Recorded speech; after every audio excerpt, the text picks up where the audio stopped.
فتعالى الله الملك الحق ولا تعجل بالقرآن من قبل أن يقضى إليك وحيه وقل رب زدني علما۔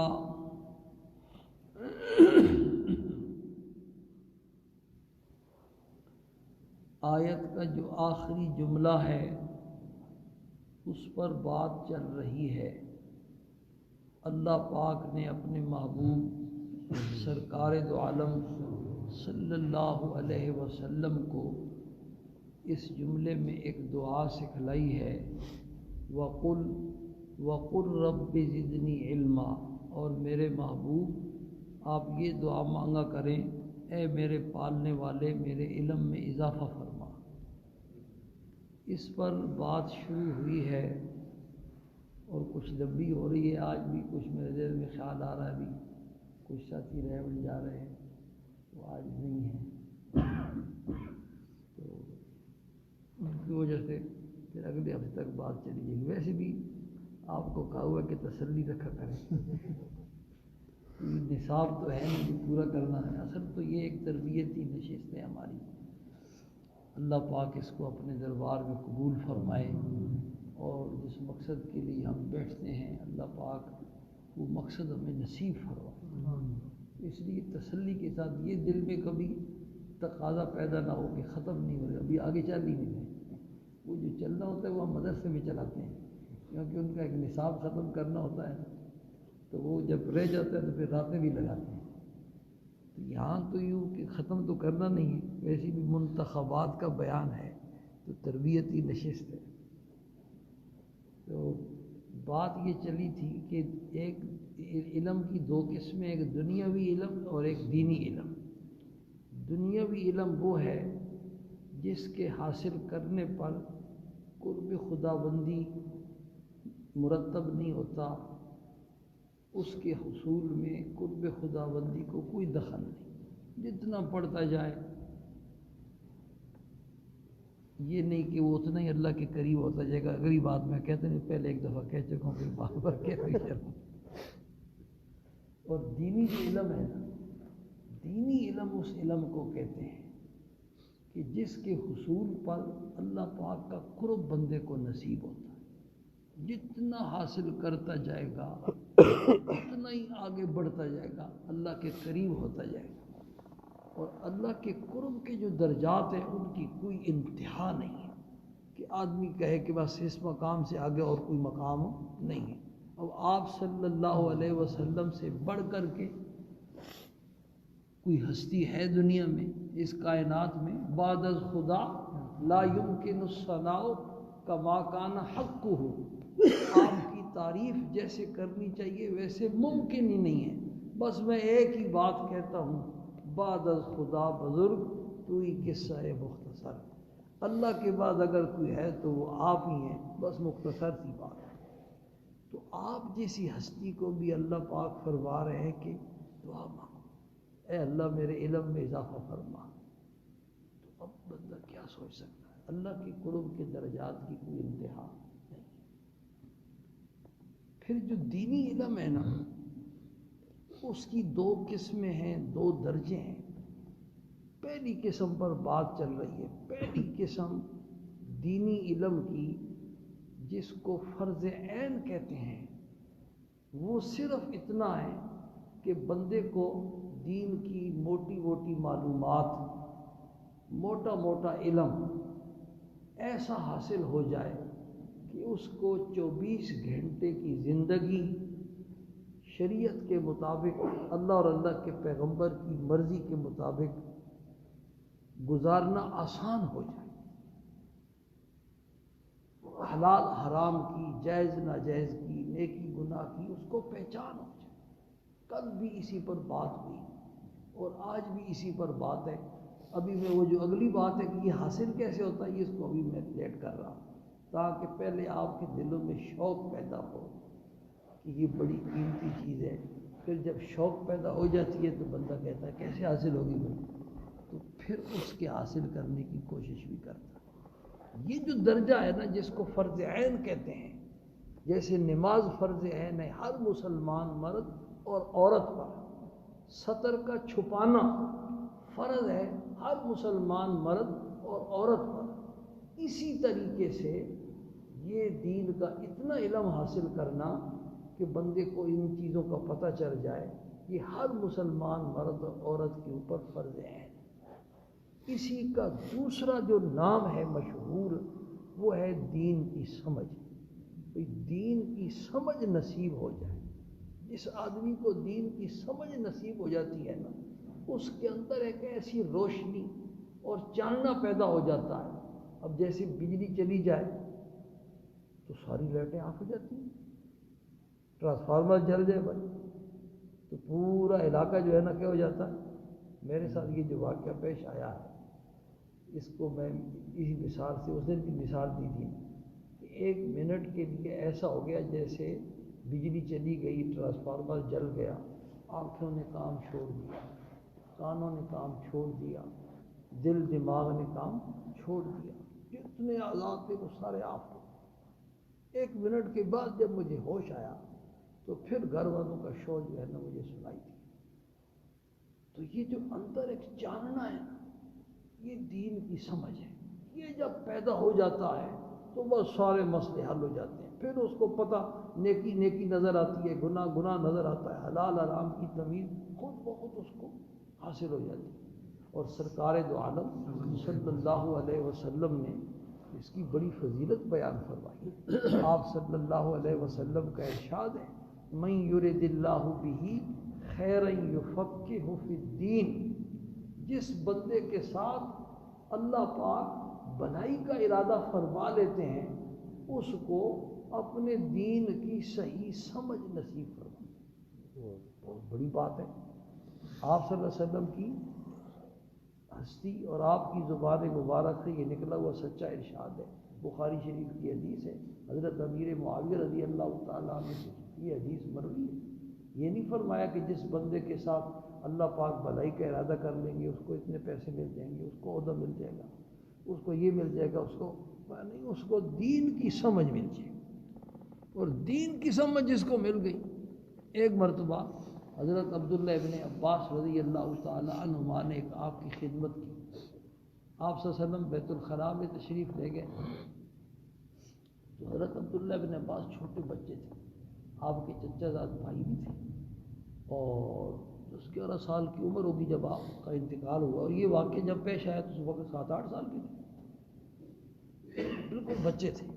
آپ بیت الخلاء میں تشریف لے گئے، عرب میں پانی کی قلت تھی، انہوں نے کہیں سے پانی کا لوٹا بھرا اور بیت الخلاء کے قریب باہر رکھ دیا کہ آپ جب تشریف لائیں گے تو آپ کو وضو کی ضرورت ہوگی، خود بھی تکلیف نہیں کرنی پڑے گی اور کسی کو کہنا بھی نہیں پڑے گا۔ آپ جب باہر تشریف لائے تو آپ نے پوچھا مم وضع ھذا، یہ لوٹا کس نے رکھا ہے؟ تو یہ کہیں قریب ہی تھے، یہ آگے بڑھے اور کچھ جیسے بچوں کی عادت ہوتی خوشی سے کہا اللہ کے پیغمبر کی میں نے رکھا۔ تو آپ صلی اللہ علیہ وسلم نے ان کو سینے کے ساتھ لگا لیا اور سینے کے ساتھ لگا کے 2 دعائیں دیں، اللہم علمہ الکتاب وفقہہ فی الدین، اے اللہ اس بچے کو اپنی کتاب کا علم نصیب فرما اور دین کی سمجھ نصیب، اور بس آپ کی دعا لگ گئی۔ بزرگوں کی، استادوں کی اور والدین کی، لوگ کہتے ہیں کہ ان سے دعائیں لی جاتی ہیں۔ ایک تو ہے نا دعا کروانی، کسی کو کہنا میرے لیے دعا کریں جی، اور ایک ہے کسی سے کیا کرنا، دعا لینا۔ کسی والدین کی، اپنے استاد کی ایسی خدمت کرے کہ خود بخود اس کے دل سے آپ کے لیے دعا نکلے۔ میرے 2 استاد اب بھی ایسے ہیں جو کہتے ہیں دن میں ہم پتہ نہیں کتنی مرتبہ آپ کا نام لے کر آپ کے لیے دعا کریں، اور یہ سب انہی کی دعاؤں کی برکت ہے اور ان کا فیض ہے۔ تو استاد سے دعا لی جاتی، حضور کی دعا لگ گئی، ایسی لگی کہ رئیس المفسرین بن گئے۔ قرآن پاک کی تفسیر میں ان کا مقام سارے صحابہ سے اونچا ہے۔ حضرت عمر فاروق رضی اللہ تعالیٰ عنہ ان کو اپنے پاس بٹھاتے تھے بچے۔ حضرت عبد الرحمن ابن عوف رضی اللہ تعالیٰ عنہ نے اعتراض کیا کہ امیر المومنین اس جیسے ہمارے بھی بچے ہیں، ان کبھی دل چاہتا ہے کہ ہم بادشاہ کے پاس جائیں تو پھر ہم بھی اپنے بچوں کو لایا کریں، آپ اس کو اپنے ہمارے ساتھ بٹھا دیتے ہیں بزرگوں کے ساتھ۔ تو حضرت عمر فاروق رضی اللہ تعالیٰ عنہ نے فرمایا کہ میں کسی دن تمہیں بتلاؤں گا کہ میں اس بچے کو کیوں بٹھاتا ہوں، یہ کوئی معمولی بچہ نہیں۔ کچھ دن گزر گئے، بات اس کو بھول گئی، تو سارے کابینہ پوری جمع تھی اور حضرت عبداللہ ابن عباس بھی پاس بیٹھے تھے۔ تو حضرت عمر فاروق رضی اللہ تعالیٰ نے یہ بڑے بڑے صحابہ ان سب کو مخاطب کر کے پوچھا بھی بتلاؤ وہ جو صورت ہے اذا جاء نصر اللہ والفتح، جب اللہ کی مدد آ جائے اور مکہ فتح ہو جائے، ورأیت الناس یدخلون فی دین اللہ افواجا، اور آپ دیکھیں کہ لوگ فوجوں کی فوجیں دین اسلام میں داخل ہو رہے ہیں، فسبح بحمد ربک، آپ اپنے رب کی حمد و ثنا کے ساتھ پاکی بیان کریں، شکر ادا کریں، واستغفرہ، اور اللہ سے معافی مانگیں، انہ کان توابا، بے شک وہ معاف کرنے والا، توبہ قبول کرنے والا۔ بتلاؤ بھئی اس صورت میں اللہ پاک اپنے پیغمبر کو کیا کہنا چاہتے ہیں؟ تو جتنے صحابہ بیٹھے تھے، کسی نے کہا کہ فتح مکہ کی خوشخبری اللہ پاک سنانا چاہتے ہیں، کسی نے کہا اسلام کے پھیلنے کی خوشخبری سنانا چاہتے ہیں، فوجوں کی فوجیں داخل ہوئی۔ تو لیکن وہ بات جو حضرت عمر فاروق کے دل میں تھی وہ کسی سے بن نہ پائی۔ تو آخر میں آپ نے حضرت عبداللہ ابن عباس سے پوچھا، ابن عباس تم بتلاؤ بھائی اس صورت میں اللہ نے اپنے محبوب کو کیا اشارہ دیا؟ تو ابن عباس رضی اللہ تعالیٰ عنہ نے فرمایا کہ اللہ نے اپنے محبوب کو اشارہ دیا، بس اب تیاری کر لو، تیرا وقت آ چکا، جس کام کے لیے آپ دنیا میں تشریف لائے تھے وہ کام اللہ نے آپ سے لے لیا ہے۔ اس پر اللہ کا اللہ کی حمد و ثنا اور اللہ کا شکر بیان کریں، اور انسان ہے، انسان ہونے کی وجہ سے اگر کوئی کمی کوتاہی ہو گئی ہے اس میں تو اللہ سے معافی مانگے۔ حضرت عمر فاروق نے فرمایا کہ اے ابن عباس، جو تو سمجھا ہے میں بھی یہی سمجھا۔ اور حضرت عمر فاروق کا علم میں جو مقام ہے، عجیب مقام، ایک حدیث شریف ہے، یہ بخاری شریف حدیث شریف میں ہے کہ آپ نے خواب میں دیکھا کہ دودھ کا ایک پیالہ لایا گیا اور دودھ آپ نے پیا، فرمایا اتنا پیا کہ یہاں تک کہ یہ جو میرے ناخن ہیں نا، ان ناخنوں سے بھی دودھ کی سیرابی ظاہر ہونا شروع ہو، اتنا دودھ پیا۔ جو بچ گیا تھا وہ بچا ہوا میں نے عمر فاروق کو دیا، یہ میرے پاس بیٹھے تھے کہ یہ تم پی لو۔ یہ خواب کی بات ہے۔ صحابہ نے پوچھا اللہ کے محبوب، آپ نے اس کی تعبیر کیا نکالی ہے دودھ کی؟ تو آپ نے ارشاد فرمایا بھئی اس کی تعبیر علم ہے۔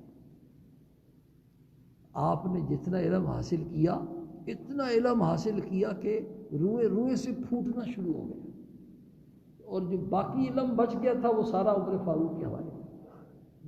عمر فاروق ایسی ہستی، انہوں نے کہا جو تو سمجھا ابن عباس، تو یہ بھائی کس کی دعا لگ گئی؟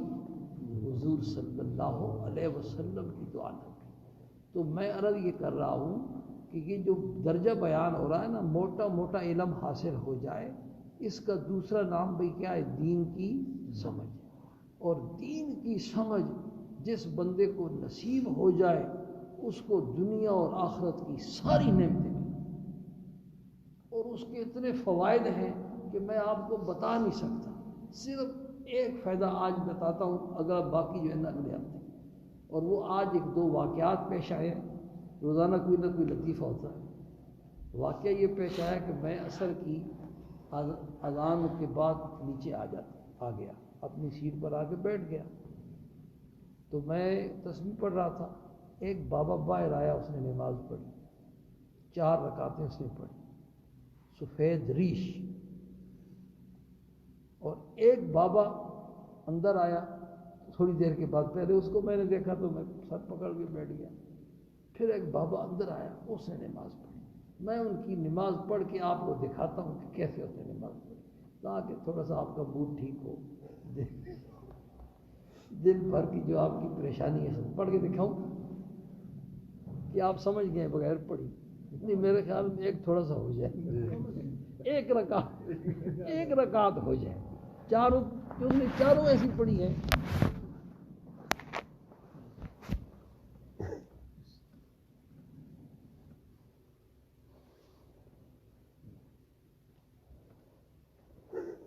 میں تھوڑا سا پورا اٹھاؤں. پھر دوسرا بابا وہ آگے آ کے بیٹھ گیا، وہ بھی سفید رہی اور اس کی داڑھی پوری، ایسے آ کے بیٹھ گیا. اس نے 2 رکعت بیٹھ کے دیکھنا تھا.